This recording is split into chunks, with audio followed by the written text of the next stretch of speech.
Κυρίες και κύριοι, γεια σας. Βρισκόμαστε στο Τζόνσμπορο, μια μικρή πόλη στην πολιτεία του Αρκάνσας, στο νότο των Ηνωμένων Πολιτειών. Είναι μια φιλήσυχη πόλη. Πουθενά κανείς δεν μπορεί να αγοράσει ή να καταναλώσει αλκοόλ. Οι κάτοικοι φαίνεται ότι πιστεύουν στον Θεό. Σε αυτή τη μικρή πόλη υπάρχουν πάνω από 100 εκκλησίες. Και επιπλέον το 99% των κατοίκων είναι λευκοί. Παρ' όλα αυτά, σε αυτό το σχολείο, στις 24 Μαρτίου του 1998 έγινε κάτι το τρομερό. 2 μαθητές, ο ένας 11 και ο άλλος 13 ετών, έστησαν μία ενέδρα. Σκότωσαν 4 συμμαθήτριές τους και μία δασκάλα και τραυμάτισαν δεκάδες άλλους. Ήρθαμε σε αυτό εδώ το μέρος για να δούμε τι κάνει παιδιά να σκοτώνουν παιδιά.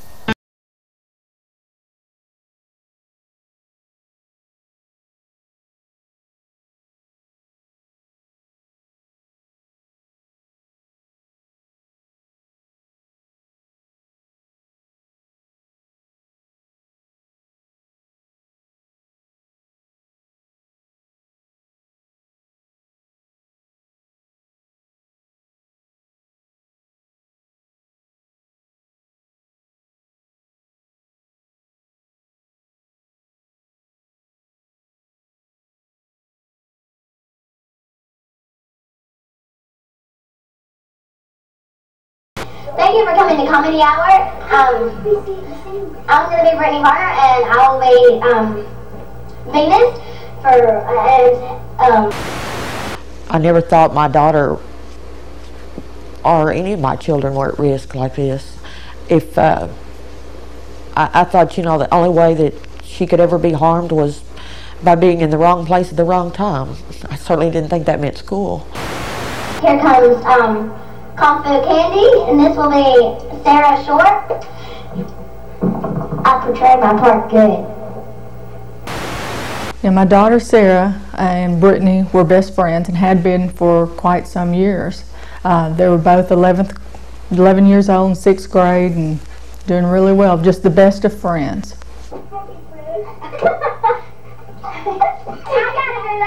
That age, they have no cares. You know, they're more worried about each other and who's mad at who and whose boyfriend belongs to who and that sort of thing. There's not a care in the world, and they're smiling all the time. Brittany would always call Sarah at our home, and you could tell when they were talking to each other, especially when they would just start giggling. They laughed all the time, and Brittany had the sweetest little laugh. And she could always get a smile out of Sarah, even when Sarah didn't feel like smiling. Yeah, a bullet went through my purse and missed my back by about an inch. It went through. Yeah. Yeah, there was it went through a makeup compact, and so the powder scattered, and there was powder on my back where the police said that's how close it was to missing me, because the powder residue was on my shirt.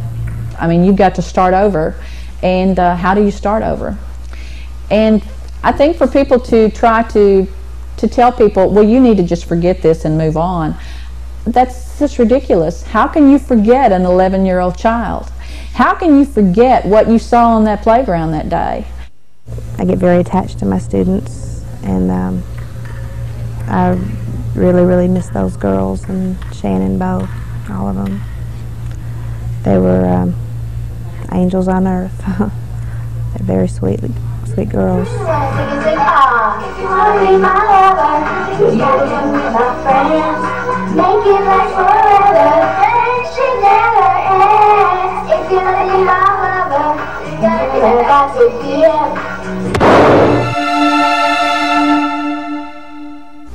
This child, they had pictures of him from 3 years old with a gun.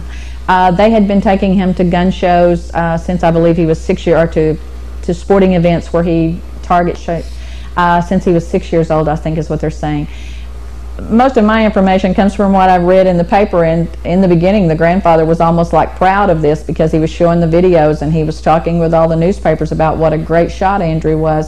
I know what a great shot Andrew was. You know, he helped shoot 15 people that day, and I feel quite sure that is responsible for murdering at least 3 of them. So he was a good shot, no doubt. I had heard Sarah and Emily talk about Drew. When Emily graduated from kindergarten, that was my first recollection of Drew, and he was a real lively little boy. He chased Emily around. She had her little cap and gown on. He chased her, and she'd kiss him on the cheek, and he was a very attractive little boy. And you know, she just, you know, somebody that would run and play with her, she found him right there. And you know, my husband knows his dad, and was kind of making a little joke, you know, hey, look at these two, and what's going on here? Drew, the younger one, was very, very quiet in class. Maybe a little sneaky, but pretty quiet most of all. In one reading assignment, he had written something about, I think the question that he had to answer was, would you rather be more beautiful on the inside or outside? And this was Drew, and his answer was, on the inside, so that I could help people. I would like to be good and help people. So he knew right from wrong.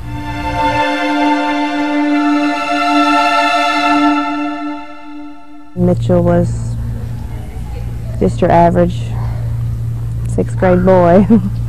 I taught them science. Mitchell the year before, and then Drew last year.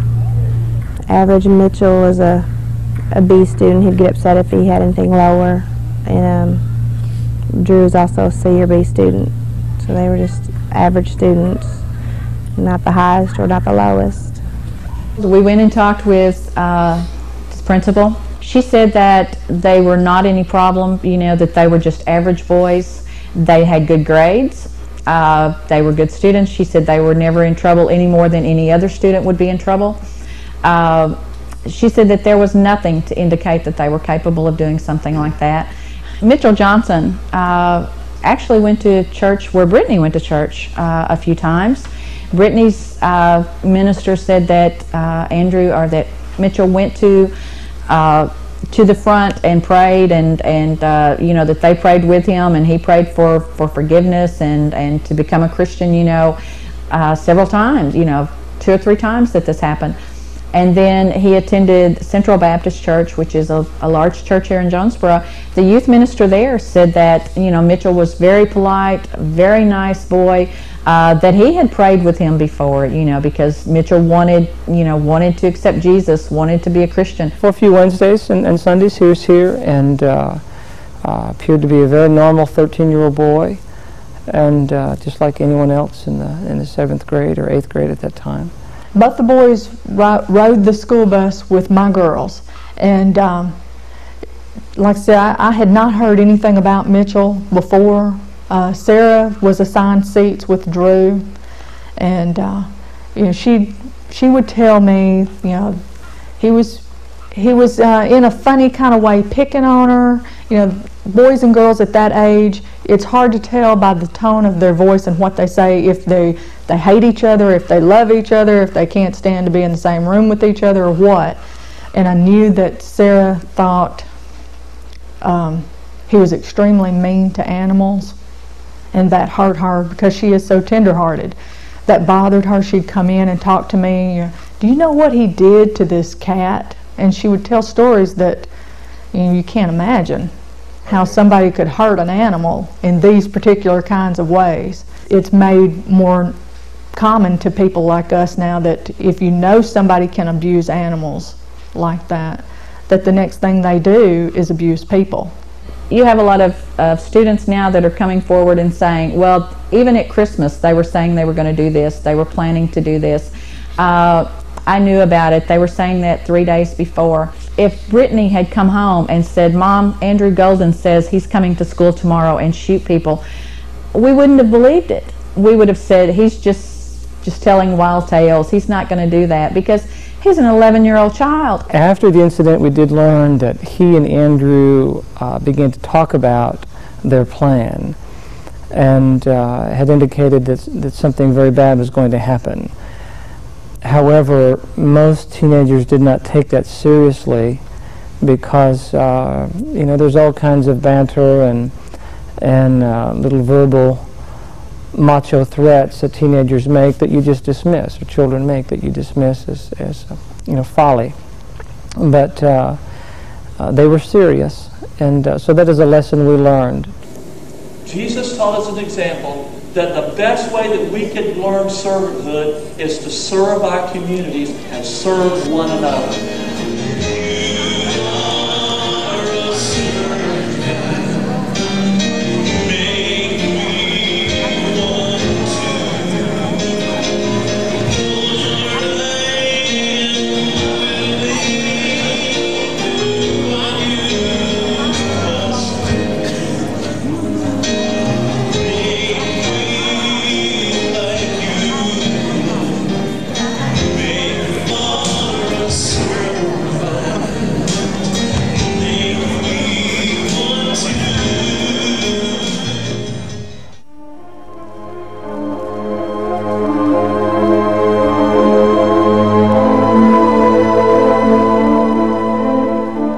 Every day that she left for school, she always ran out the door and she always said, "Bye, Mom, I love you." She said this every day. And she did that day.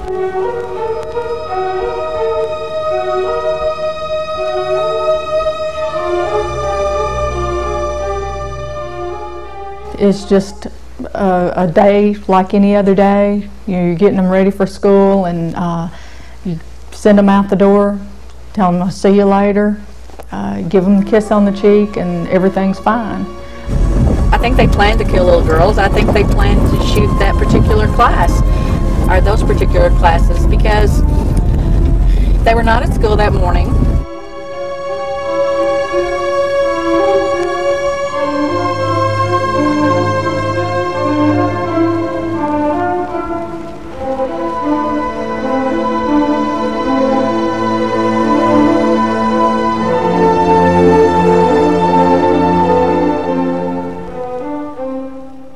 One picture that I saw from his home had about 15 guns on a rack on the wall, just sitting there, rifles. These boys had taken, when they were arrested, they had over 500 rounds of ammunition on them. They had the rifles, they had, I believe, 3 or 4 pistols, like a .38 and different things that they had taken.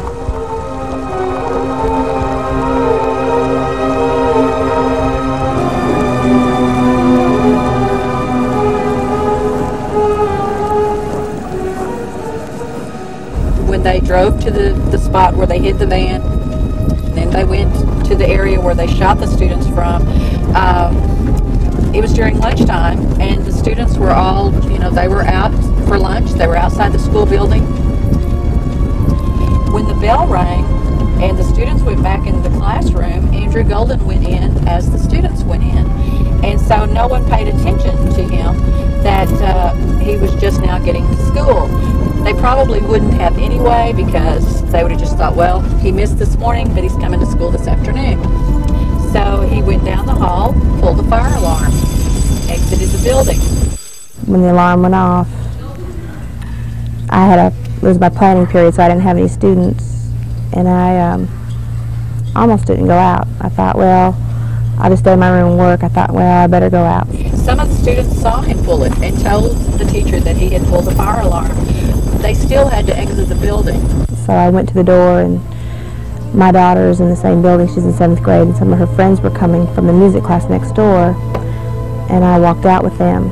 She said that as they were exiting the building, that Brittany was telling her that Andrew Golden is really going to be in trouble for what he did. An adult probably wouldn't have thought of that plan, because I would not have thought of going in there and pulling a fire alarm, and that the kids would have to exit and you could trap them between those 2 buildings. When we got outside, I noticed, I guess I heard a loud noise, because I really wasn't sure what it was at that time. I know now, but I wasn't sure what it was. I thought something was exploding, because we were having construction, a new building, or a new wing was being added on. The shooting started, all the girls thought that it was firecrackers going off, somebody playing a joke, and didn't know really what to expect. So it was kind of there at a very split second of the beginning. It was funny, like ha ha. And then when people started falling and people started screaming, it got serious. A little girl thought somebody was kicking her, so I ran over to her, and she'd been shot in the head and was falling. And then it just all broke loose, and I turned, and another child fell, and they were just falling everywhere. What we were told is that initially they heard a round of shots like, pow, pow, pow, like 3, and those apparently were the ones that went into the gym. And then they heard another, series of shots, and then there was another series of shots. A boy grabbed me and said, help me, he'd been shot in the arm. That was really the first time I guess I grasped the full, it was just so fast. So I told him to follow me, we had to get back in the building. Some kids had gotten back into the building, and by the time I got there, the doors had shut back and were locked. But we were banging on the doors to get in. The little girl ran down the hall and opened the door. Brittany was shot twice. She was shot in the arm. She was shot once in the arm and once in the pelvis. Started working on her, cut her pants leg off, and to see what was going on. And I didn't even have any idea how many were shot. I just knew there was at least 6 right where I was that were shot. A lot of people didn't know that there were so many injured right back there where we were at. And our hallway was closed off because the fire doors closed at the end. It was like being in a cave. 911, you might be been shot at West Rock Middle School. Okay. We need an ambulance as soon as possible. Okay, hold on just a second, ma'am. Do you know who done the shooting? No, we do not. Okay. They came from everywhere. They came from everywhere? Yes, we went out for fire drill. Okay, was it another student, or do you know? I don't know. Okay. We should have ambulance as soon as possible. Ma'am, we've got an ambulance in route. Do you know if there's only one shot? No, this is several. Okay. Okay, we've got it. There's blood loss. There's lots of blood loss. Okay, we will get someone out there. I was at work, and I had just got back from lunch, and I was just sit down at my desk, and a girl across the hall come running in and asked me if my oldest daughter had called. She said there's been a shooting at school. And this was just so unbelievable, because up until this, we'd never had a shooting around here. My husband is a firefighter here, and that was one of his days off, and he called me at work and asked me if I had heard what happened. And I told him no. What had happened? He told me that there had been a shooting at the school. And my first response was, at the high school? And he said, no, it's at the middle school. I have 2 children that go to school at West Side. Sarah was at the middle school, and I have a daughter, younger, she's at the elementary school. We called the school, and this lady answered the phone and hung up. And so we called back, and she hung up again, and we could tell that from the way that she said hello and stuff that something was going on. I felt all the blood fall to my feet, knowing that she was there, because I didn't know what he was going to say next. So I immediately shut down my computer, closed work, leave. I jumped up, and my friend grabbed her purse and her keys, and we took off towards the school. And when we were on our way to the school, I kept thinking, what are the chances, with all the kids at the school, what are the chances that one of mine got shot? And I had 2 in school that day, and so I was thinking it was the high school where my oldest daughter went. And so all the way to the school, I kept thinking, I'm just going to get them, bring them back to work. They're fine. I know they're fine. The traffic is just terrible. It's backed up as far as my house, and I live about 3 miles away. So we got on the way to the school, some ambulances started passing us, and that was the first time I realized that there had actually been injuries, and I thought, oh my God, somebody's been hurt. On the way home, I'm passing ambulances going toward the hospital, police cars, just everything imaginable with a siren. And I'm just chilled. A warm day and you've got chill bumps is not normal. The shootings at the middle school, somebody did. There were so many people, and And that's when my heart just stopped. I thought, oh my God, it's the middle school, the little kids. And so we took off running towards to the middle school, and I got there, and I'm still thinking, you know, I'm just going to get Brittany, and I'm just going to get away from here. My husband's from here. He knows, you know, all kinds of little shortcuts and back roads. We go another route, and we get closer to the school by doing that. So we park the car, and we jump out, and we're headed that way. And at the entrance of the school, we're stopped by state troopers. And they find out that we have a daughter at the middle school, and they let us pass.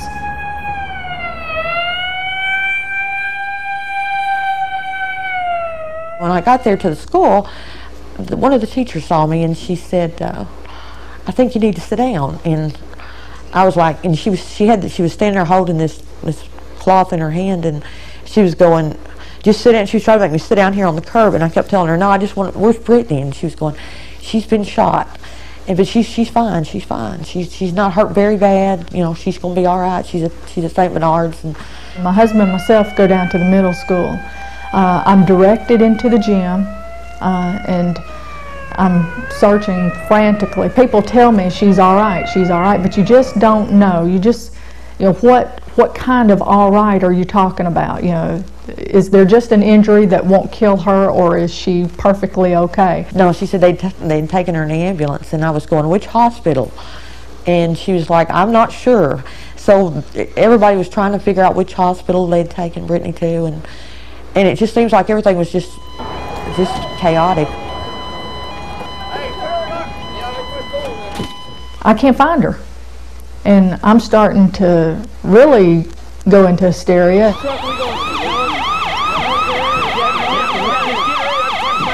We got in the car, and we finally made it out of the traffic and got back to the hospital. And when we got to the hospital, they took us down to surgery, and they told us that Brittany was fine, that she was in surgery, but she was going to be fine. And so they put us in this room with these two ladies, and I was standing there, and I was waiting on them to come in and tell me, you know, what's going on. And they kept talking about what they were going to fix for supper and their yard and stuff. And I was thinking, this is so crazy, you know, these people talking about this stuff when I've got a child. It's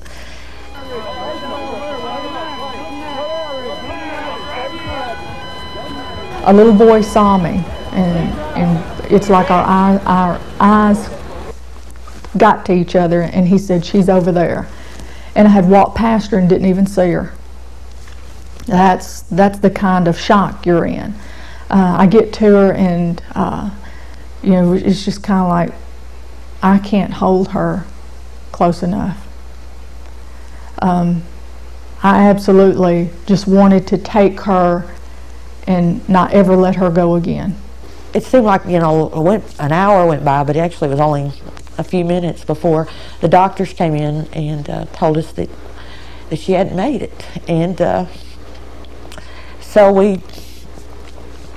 they let us go by, or they came in and they told us that they had done all they could, but they couldn't save her.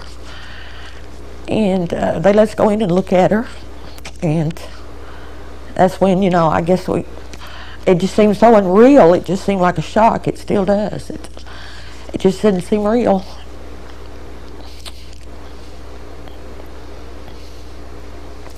And then, you know, when it just seemed like a bad dream. It still some days seems like a bad dream.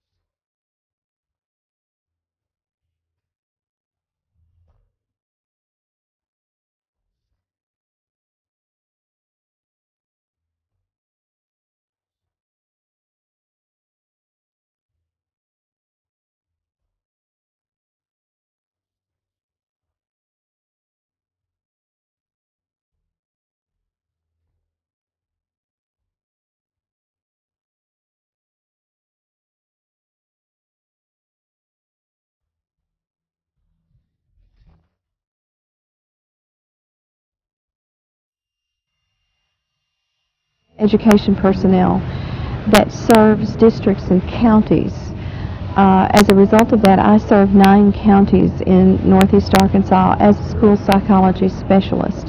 When I first heard about the tragedy, I was in my office. I, at that point, immediately dropped what I was doing, got in my car, and drove about 20 miles from the office to this area. Of course, the first concern that we have is with victims, their families, and then the immediate victims who actually saw the incident happen. She had no color in her face and she was so cold. So she's immediately worried about her books. She's a real good student and loves school. So she wants to try to get her books, but we're turned away. But we get a glimpse of the sidewalk that goes and turns into the building where everything happened. And there's blood on the sidewalks. There's the yellow police tape up everywhere. There's bloody white towels laying on the sidewalks. And we just, forget the books. We've got to get out of here. There was a couple of boys up there in camouflage, a couple of white males in camouflage clothing, real young boys. When the fire alarm went off, the kids run outside, and what it looks like right now, when they started shooting at the children, 13 children got hit. They had some food in the van, and they had camping supplies in the van, and it was like they had some kind of trip or something planned, and after they did this, then they were going to run off. If the guys had not been on the building, working on top of that building, and saw them and knew where they were shooting from and who was shooting, then it probably wouldn't have been as easy for the police to have found them. We go back to my home and start trying to make phone calls to let relatives know that she's all right. We knew that of Sarah's little group of friends, there's 5 little girls that were real close with each other. We knew that 2 of them had been hurt. 2 had been taken to the hospital. And we knew that it was Brittany, one of them, and Whitney was the other one. So we just stayed glued to the TV. The 4 young girls who were killed were 11-year-old Brittany Varner, 12-year-old Natalie Brooks, 12-year-old Paige Ann Herring, 12-year-old Stephanie Johnson, and also killed was their beloved school teacher, Mrs. Shannon Wright. The look on that child's face was so hollow. There was no expression. The tears started to come, and she jumped up. There was a living room crowded with people. They're concerned about her, and she left everybody, and she ran to the bathroom and she locked herself in, and she was crying so hard. The only thing she could say was, "That bastard killed my best friend." Some youngsters had nightmares initially. Some were very, very frightened. Some were very, very angry. But every child is affected in some way, whether it comes out immediately after the tragedy or whether 6 months, 12 months down the road, their behavior becomes different. Sarah has changed from the happiest little girl, just like Brittany. It's left a hole in her that I'm worried that'll never be filled up again. She doesn't care very much for laughing and telling jokes. It's hard to tell what she remembers because she doesn't want to talk about it. She doesn't want to talk to interviewers anymore. She did a couple of interviews with people, but she stopped doing that. My first guests are 3 students who survived this deadly shooting. Please welcome 12-year-old Michael, 11-year-old Sarah, and 11-year-old Whitney to the show. Whitney, I'm going to talk to you first. Where were you yesterday? I was at the hospital getting my bullet out. You were at the hospital yesterday getting your bullet out? Yes. What do you think, Sarah? I think that you should, for all the people out there that have sent flowers and notes and bears, I'd like to thank them for that, because it really has helped a lot. You knew Mitchell pretty well. He was kind of like your friend, right? He was my best friend for a long time. Yes, I was able to see Mitchell in the jail at the Cricket County Detention Center. He said the next day it hit him very, very hard, the seriousness of his crime. He cried. He was broken, I believe, and had great remorse and sorrow for what happened. According to the attorney's report, that Andrew was the mastermind behind this, the instigator. Mitchell originally did not want to do this and had told Andrew that, and finally had given in and said that he would support him. It still surprises me that someone as small as him could control that gun. He had lots of practice. He apparently fired this weapon almost on a daily basis. He was in a shooting club where that they, where they went and they practiced and they shot targets, and he won awards. And I guess that's why that I think that Andrew Golden probably shot more of them than Mitchell Johnson did, because I think Andrew Golden had more practice and would have been better at it. They told us because of the damage to the bullet, they really weren't able to identify the person who probably shot her.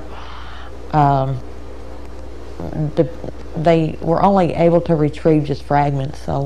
But I've always held the Andrew Golden child responsible. In my mind, I've always thought he's the one that shot her. And it's just, my mind that thinks that way, that he's the one that shot her. Because I just feel like, because he was the expert, he was the one who seemed to have fired the most. When this first happened, and I heard this, and I heard that the guns belonged to the grandfather, I assumed the grandfather would be responsible, because I thought in some way as an adult he's going to be held responsible that he allowed these boys to have all of these. And then I found out that there is no law in the state of Arkansas, there is not a federal law that holds him responsible. It's a tradition in the South almost, for a man to be able to own a gun. It's a right in the United States for you to be able to own a gun. But there's a responsibility that comes with that. Just like you have a responsibility to secure anything else in your home that can harm a child. I was appalled when I found out that I can leave a loaded gun laying in my bedroom and a child can come here to visit, can pick that gun up and kill himself or kill someone else in this house, and I'm not responsible. I think this is a nation that glorifies guns. I think that a lot of our men in this society, they look at a gun as something sacred, and it's their right to own it. Nobody wants to say, well, what do you expect? You glorify guns, and then you feed your child a diet of violence, and then when they act on this, then we're shocked. I think one has to understand, relative to these two young boys, they, aside from the tragedy itself, were exercising, in many cases, what people look upon as a sport. Hunting is a big sport in this area. So it would not be unusual for a father, a son, a relative to share that time with a youngster, to train them in the use of weaponry. Στο Τζόνσμπορο, όπως και σε όλες τις Ηνωμένες Πολιτείες, είναι πολύ εύκολο να βρει κανείς ένα όπλο. Δεν χρειάζονται πολλά δοκιλοκητικά. Και μπορεί κανείς να αγοράσει όπλο στα ειδικά καταστήματα, αλλά ακόμη και στις μεγάλες αλυσίδες των σούπερ μάρκετ.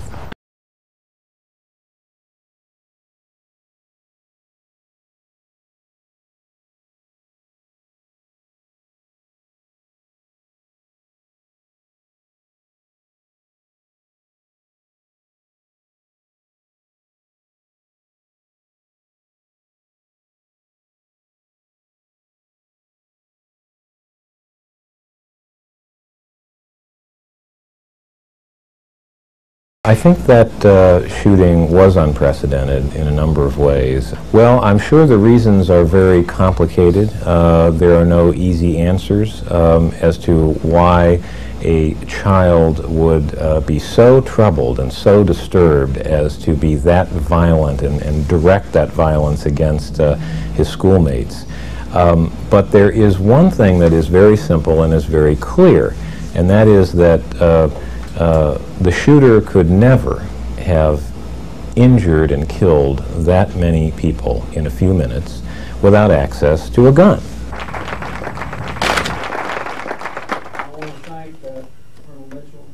It is still too easy for deadly weapons to wind up in the hands of children, by intent or by accident, and then to lead to tragedy by intent or by accident. We can't shrug our shoulders and say, well, accidents will happen, or some kids are just beyond hope. That is a cop-out. Instead, every one of us must step up to our responsibility. We don't advocate a general gun ban. We don't think that is necessary. We think sensible regulations, much the same way we regulate automobiles in this country, could save many lives. Unfortunately, we have a very powerful lobby in America that works to defeat sensible gun laws and to weaken the laws we already have in place. We have the report of the Executive Director of the Institute for Legislative Action, Tanya Metaxa.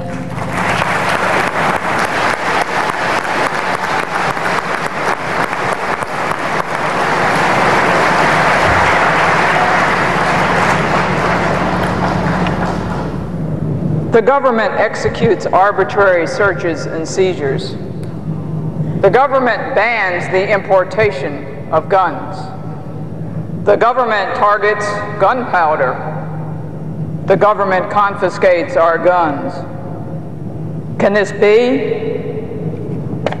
Here's the report from Massachusetts. They told us we shall have no more guns. Samuel Adams, 1775.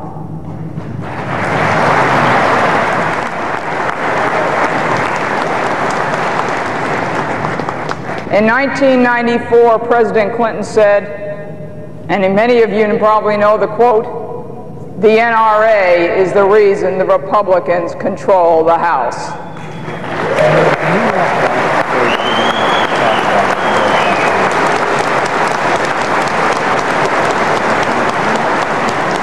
In 1996, his allies amassed hundreds of millions of dollars to knock us down, but you stood up.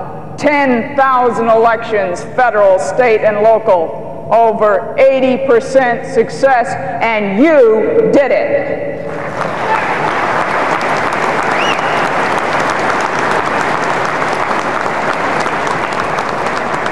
So, in 1998, this is the operation, my friends. This is mission number 1 and mission number 2. Let's do it again. We have a long tradition in the United States of having a love affair with guns. And that's the only, and our laws are made by politicians who are elected by the majority of people who have a love affair for guns. Many of us in the United States do not give our children weapons and do not believe that children should have weapons. But we have a culture that does think that that's acceptable.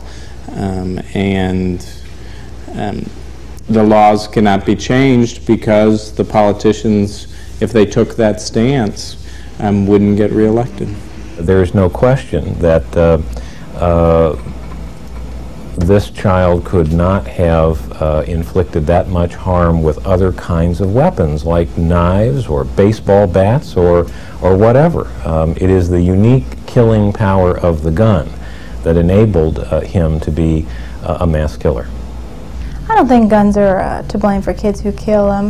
These kids already come predisposed with some kind of a problem, usually some kind of instability, that causes them not to function like you or I, to keep them from killing another human being. Pretty much, if guns weren't accessible to them, another weapon would be. Yeah, well, the same thing is with a household cleaner that could be poisonous to them to drink. You know, you just have to know how to store things. If you store your gun in a manner that children are not going to get to it, then you shouldn't have a problem. And these kids had been saying that they were going to kill other kids in the school and stuff. We need to listen, we need to pay attention to kids when they say things like that and report them and take these kids aside and counsel them and see what's wrong with them and not necessarily jump and take their grandparents' guns away or something like that.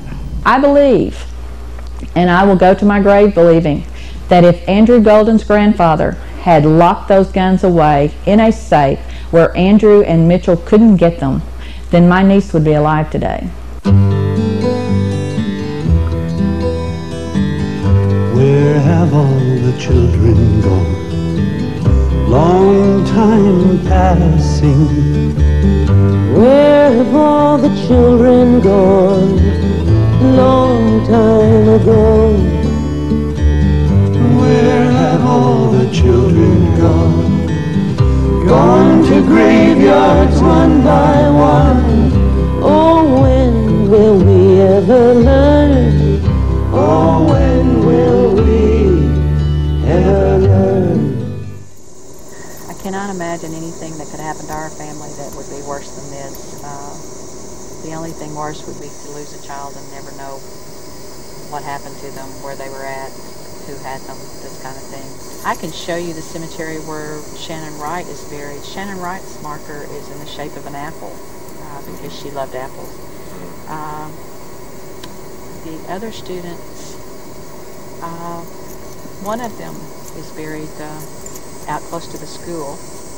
There's a cemetery just before you get to the school, and Natalie Brooks is buried there. Paige Herring is buried in a cemetery out on the, sort of out on the east side of town. I think the punishment is almost a joke. These boys murdered 5 people, and they were declared delinquent. As a mother who lost her child, I don't think the punishment was severe enough. I think that the least I would have liked to have seen come out of this was I would like to see these boys have to give up their youth in prison. I would like to see them live out at least 40 years. That way when they are turned loose, they're no longer young men. They're, I guess you could say, middle-aged men. And they won't have the opportunity to go out and start over with a family and do the things that these little girls will never get the opportunity to do. It's not going to happen. The law is as it is, and they will spend no more than, I think, Mitchell will probably spend about 4 years, Andrew will spend about 6 if they stay that long. And it's possible in the state of Arkansas they will not stay that long. Once that they were declared delinquent, then they are turned over to the Department of Human Services. The Department of Human Services can keep them until they're 18 years old, but if they decide they are rehabilitated and that they are not a threat to the community, they can release them. If we're trying to send a message to other children, I don't think that any sanction we can do, because children don't think like you and I do, that if someone else got in trouble, I could get in trouble too. My preference is not to try and find blame, although that's what our whole system is designed to do and that people like to do. My preference is for us to try and prevent such things in the future, and so let's look at some things that maybe could have been done in this particular circumstance. The children took the incident in their own hands and responded in a horrible, horrible way, but they're still children. Mitchell has a younger brother, Monty, that I teach this year. I was nervous about it at first because I was afraid of how I would feel. I'm not sure how I would feel because he looks a lot like Mitchell, walks like Mitchell, and you just have to tell yourself he's innocent and he's a victim also. He didn't do the crime. His brother did, and he's lost a lot in the process himself. And he seems to be a very sweet boy. I know his world has been turned upside down also. I've asked him if his brother could receive letters because I wanted to write to his brother and ask him why he did this. She went through a part at the beginning where she wanted to meet those boys face to face since she did know them so well. She really wanted to see them face to face. She begged me to take her to the jail so she could look at them in the eye and get them to try to tell her why. I went to court to see them. I mean, I had to see them, and I guess I even had to feel some pity for them because they were so pale and thin looking, and then to realize that they are just children. Even if the 11-year-old in this case, he The day after the incident, after spending the night in jail, his question was, can I go home now? He had no real concept of the harm and the damage he's done. When both of these children appeared at the children's prison, what we call the Division of Youth Services here, the director of that division spent a day with them, and after spending a day with them, he was expecting murder. He was expecting monsters because of all the coverage and all the stories. After spending a day with him, he realized that these were children. I was real sad the day of the hearing because I expected to walk in there and see and hear something that was going to make this whole thing make sense to me. I thought I was going to see two little monsters, and what I saw was two little boys. One little boy that wasn't much bigger than my daughter. It was hard as an adult to look at those two little boys and realize that they could cause this much carnage and pain, and realize that they still are children. You know, questions of why and what drove them to do this, and how are we going to prevent this in the future. We want to think that, hey, you know, America's a great place, and I believe it is. But I think as people and as a society, we have got to take a serious look at ourselves and say, look, we have got to do some serious legislation as far as guns go. We've got to do some serious thinking when it comes to what we let our children view on television. Because if we don't, I think we're going to see a lot more of this. I would like to tell you that the incident was a surprise to me. It was a shock to me, but it was not a surprise. The nature of my job is that I deal with youngsters who are on the fringes of emotional functioning anyway. If you wanted to make a case that family background played a part in these boys' case, you have a contradiction. In Mitchell Johnson's case, he comes from a broken home, which everybody has pointed out. He comes from a broken home. His father, hinted that there had been some sexual abuse by someone in the family of this boy, that there had been some physical abuse by someone against Mitchell. Then you have to look at Andrew Golden. Andrew Golden came from two loving parents, from everything I've heard in the community. He had both parents, he had both grandparents. A loved child, from what everybody in the community says. So if you were going to blame that broken homes and abuse and all this caused it, it could have only caused it for one of them. What happened with the other one? Because there's no evidence he experienced any of those things. There are some schools that are pretty rough, especially in some of our core cities where there's a lot of poverty, a lot of family difficulty. Some of those schools can be pretty hard and pretty rough. But interestingly, where these murders occurred were not in the roughest school. These were places like Edens. These were paradises, and that's what makes this such a complicated issue. In our culture, we have a problem with what is called desensitization. When a child sees multiple hundreds to thousands of images of violence on primetime television, on movies they go to see at the theater, or videos they rent, or video games they play, they begin to desensitize to the reality that death is final, death is horrible, it's an atrocity, and they begin to assimilate the idea that violence is a valid alternative in problem solving. The number of acts of violence are increasing in a movie. One only has to look at what is selling the most in America. It's the shows that blow up, beat 'em up, kill, and maim the quickest. In the 60s, primetime television had just a few hours of programming that featured violence. And during a single hour of that programming, there may be only a few images of violence per hour. Now, you have up to 27, I believe it is, 27 hours of violent programming during primetime hours with scores and scores of violent images per episode. We also have the same phenomenon going on in our video games. It's my understanding, I haven't seen it, but there is a video game out that gives one more points for killing a woman than it does a man. Video games, from what I've heard in the community, yes, they both played video games. You know, the video games where you kill the target and you get points by how many kills you have. All of those things just go into making this personality that one day they came up with this idea. Many of the factors in addition to that would be the music. I know that Tupac had a song, well, not Tupac, but Bones and Thugs and Harmony had a song called We Crept and We Came, which depicted very accurately what Mitchell and Andrew did, that they snuck up on on their victims by stealth and then opened fire on them. And that's exactly what Mitchell did and Andrew did. We also notice in media that the line between the good guy and the bad guy is getting very blurry. The good guy often perpetrates as many acts of violence as the bad guy.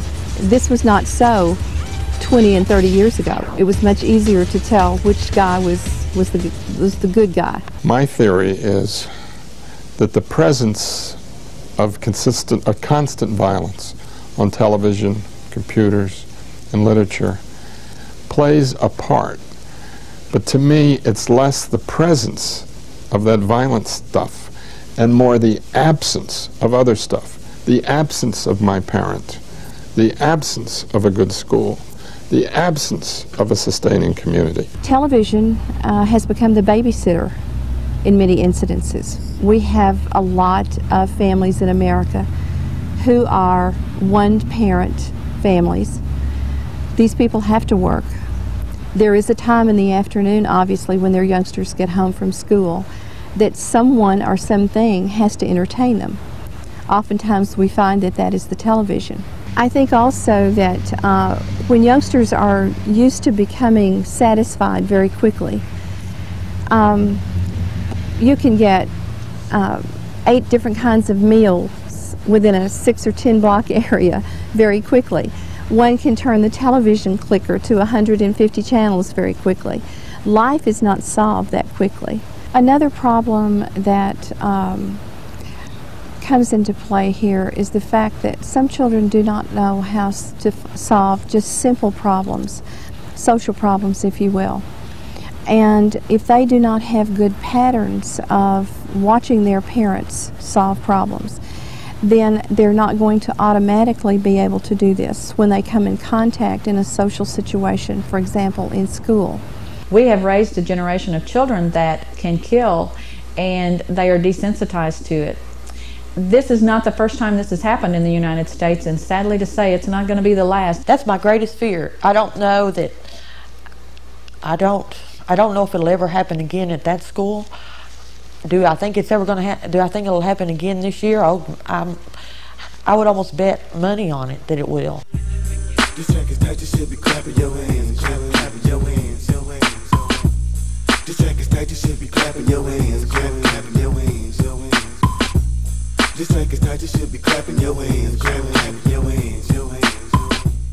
Φταίει άραγε η βία στην τηλεόραση, τα πολεμικά βιντεοπαιχνίδια, οι διαλυμένες οικογένειες, τα όπλα, η φτώχεια? Ίσως φταίνε όλα μαζί. Το βέβαιο όμως είναι ότι εκτός από τα όπλα, τα οποία είναι μια ιδιομορφία των Ηνωμένων Πολιτειών, τα υπόλοιπα φαινόμενα αρχίζουν και αναπτύσσονται και στην Ευρώπη και στη χώρα μας. Υπολογίζεται ότι ένα παιδί μέχρι που να γίνει 18 ετών έχει σκοτώσει περίπου 15.000 αντιπάλους στα πολεμικά βιντεοπαιχνίδια, στα computers και τα video games. Και ίσως για αυτόν τον λόγο θα πρέπει και εδώ να αρχίσουμε να παίρνουμε ορισμένα μέτρα εναντίον της βίας, όπως εμφανίζεται στην τηλεόραση και στα πολεμικά παιχνίδια. Έτσι ώστε να μην φτάσουμε κάποια στιγμή να δούμε και εμείς παιδιά που σκοτώνουν.